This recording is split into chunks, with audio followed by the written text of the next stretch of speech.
elders started to pass away, and the youth got a hold of it. They ripped it apart, they tore apart, burned up, did all kinds of things that were just not good.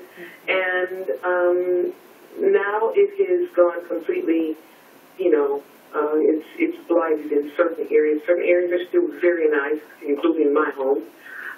But I think the youth are on the right path. And again, I say kudos. You all have a wonderful and marvelous day. Sister Donna? Yes. Peace. Peace. Thanks for calling. I have to take this back on some of the residents of the 3rd District. I'm sorry. Go ahead, Missy. Okay, I want to say this about some of the residents of the 3rd District. It's not that they don't care. They've been overlooked. They've been sold out. The resources that should be equally spread across the city is not put into those areas. So when you don't have people that's able to maintain, not because they don't want to, it's because the resources are not there. My mother and I had a conversation the other day, and we were going down Brookside, and I asked my mother, I said, do you think the people that live on this side have more income than the people on the cross side? My mother says, no, they just have credit that's available. And so we know that when it comes down to our homes, most of us, we live in our homes for 30 years versus the people that know that your home is a liability. And, instead of taking it and living in it for 5 years and moving on, we stay in our homes for 30 years. So I don't think it's so much that a person doesn't care. I think that they've been forgotten and neglected. Because when you go to the 3rd District, there's no schools, which means there's no education. So if you have no education, who's going to build a family down there? Really, what job is going to come down there to hire somebody when you have no education? So, let's don't say so much that the people don't care. It's like today, we did a free cleanup, which saved the city thousands and thousands worth of dollars. The city refused to give us dumpsters. And here we are taking over a whole block that we have adopted, and we couldn't get one free dumpster from the city. So somebody has to go back and say, what is the city responsible for?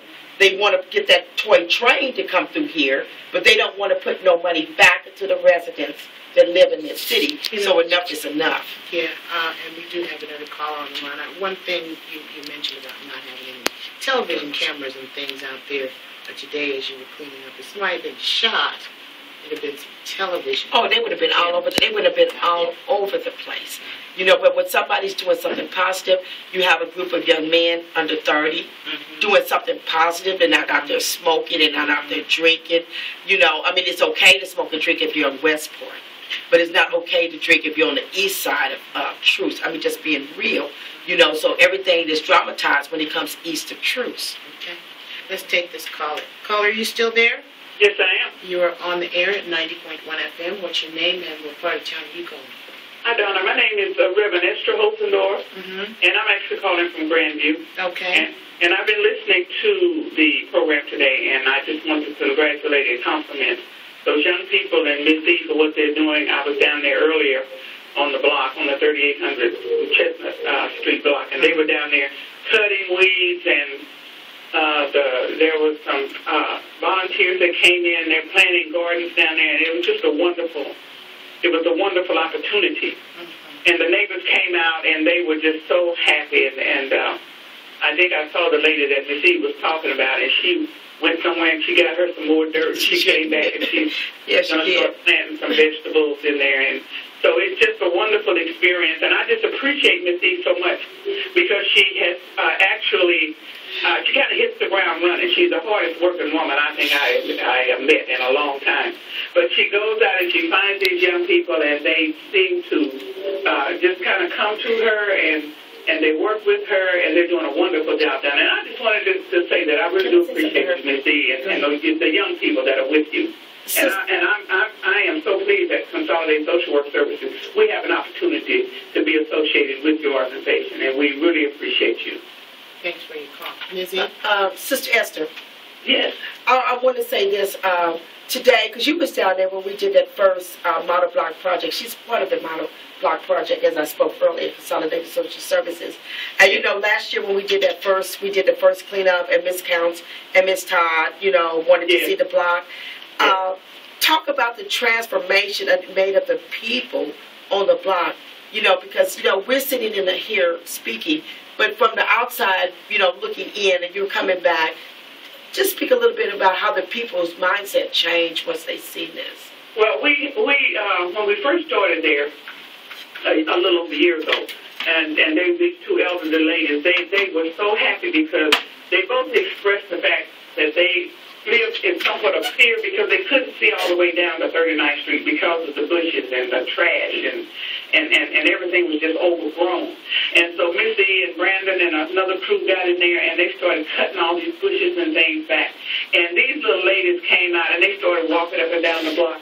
And those vacant houses, I forgot now exactly how many, it wasn't only like 3 or 4 houses that had people living in them. Well, we notice now that there are more houses that have people living in them on that block now, so people are coming back. So I think the overall general attitude of the neighborhood has been that Voices of the People has made such a difference in their life, and now they want to be a part of what we were doing because we were very careful to explain to them that we're not down there to try to tell them what to do or try to lord it over them or make them think we're doing them some favor. We come down to work with them. And so they appreciate that. But overall, it has been a very positive project, and the team is Team Ellington. It's made up of about 7 or 8 different organizations with many other different individuals and businesses that are involved, because we certainly can't do this as one person or one group. So we've had to do a lot of networking, we've had to do a lot of outreach, and I'm just so sorry that the county and the city has not been more receptive, because it has been very, very difficult. We've had to jump through a lot of hoops, but determination knows no defeat, and so I think that's where we are. And Missy has really been the coordinator of this entire project, and she's kind of the go-to person when we need to know something, because she stays on top of what's going on in the community, because that's her gift, that's where she is, and we appreciate that so much. But if we could just get a little bit more cooperation from the city. I'm just amazed that, thank you for calling me.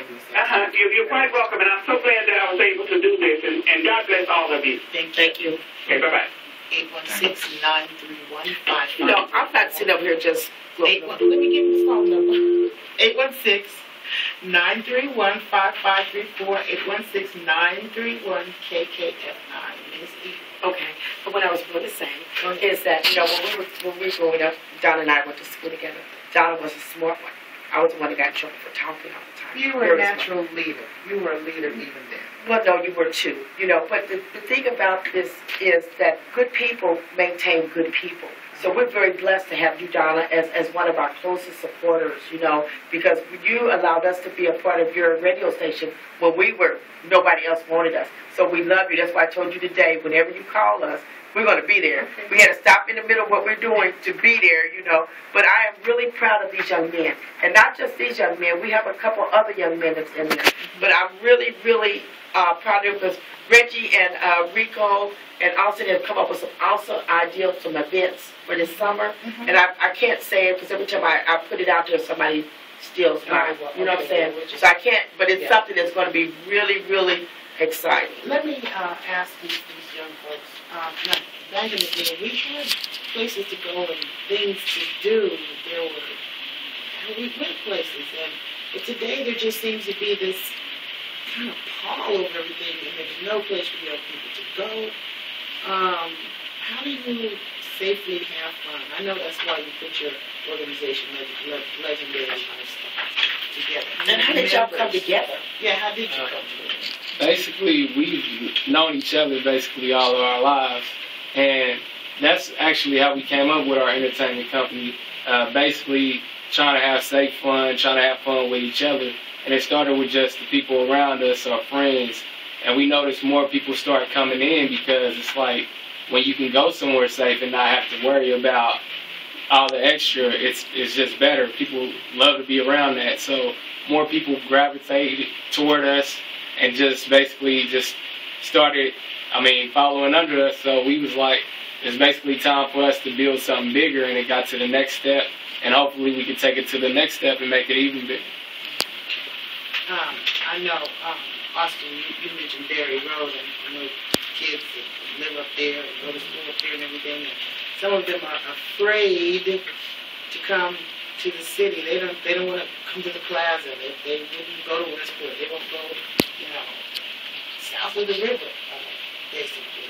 you encounter this attitude among your associates? I really stay to myself out there. I don't really talk to many people out there, but no, I don't notice that. I mean, I go to the Zona Rosa, and I mean, I think people get out, and I haven't noticed that. I'm hearing it from the high school perspective. Jessica, you want to weigh in on that subject? Jessica Delani is here. She seems to be the resident photographer. Yeah, but she's the smallest one. Hi, Jessica. Hi. You live north of the river? Yes, I do.